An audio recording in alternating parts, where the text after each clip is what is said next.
What's holy fam? It's your girl, Mrs. Kharissa Forte. I love saying that. Anyway, anyone who knows me knows that I can come off as a tough chick. I value transparency. I value realness. I value hardcore honesty. So I need you to take a second to sit down and really watch this video because I'm about to give it to you straight, no chaser.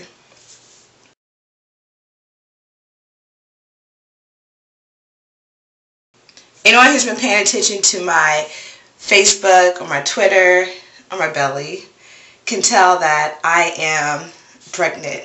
And I look way more pregnant than what I really am. I am 15 weeks. The baby is due on September 25th. So I'm nearing the end of my second trimester. Now, everyone knows that me and Wesley got married on March 11th. Do the math. That means I got pregnant on December 26th. Almost 3 months before we got married. Wesley proposed October 24th. So I got pregnant 2 months and 2 days after he proposed. And about 2.5 months after that, we got married. Okay, so that's out there.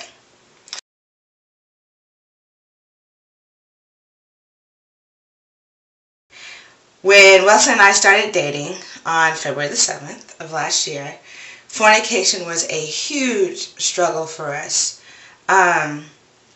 It was very frustrating because we were saved, God was using us in the ministry, and it seemed like every other spiritual battle was so, I want to say easy to overcome, but it wasn't as hard to overcome as sexual immorality in that area of fornication. So after talking to our accountability partners about it, they taught us that it's not our own strength, it's not our own willpower that's going to beat this. We are two young human beings who, if you put together long enough by ourselves in the middle of the night, will fall. And the key to beating, if you will, fornication is recognizing that it's not your own willpower, but it's respecting the boundaries. It's doing whatever you have to do not to fall. So, Wesley and I said, okay, we'll try that. Stay in the night, cut that off. We cut off hanging out late at night together. And it worked.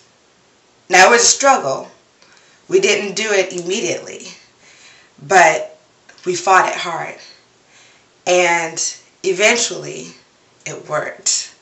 Putting up the boundaries worked. We weren't falling in that area anymore. During that time of purity that we were experiencing, there were rumors going around that we lived together, and that was frustrating because we knew it wasn't true. And we're like, God, why? If people have questions about what we're doing, or if they think that we're doing something wrong, then yeah, by all means, they're our brothers and sisters in Christ. They have every right to call us and keep us accountable. But make sure you got the story straight first. Anyway, with that said, we kept pushing through, let that go. And at the end of last year, we lost sight of the fact that it's the boundaries and not our own willpower. The boundaries came down. It was the day after Christmas, holidays. My daughter was with my mom that night. She had her grandkids, you know. And we fell. Simply put, we fell. That was the night that our baby was conceived.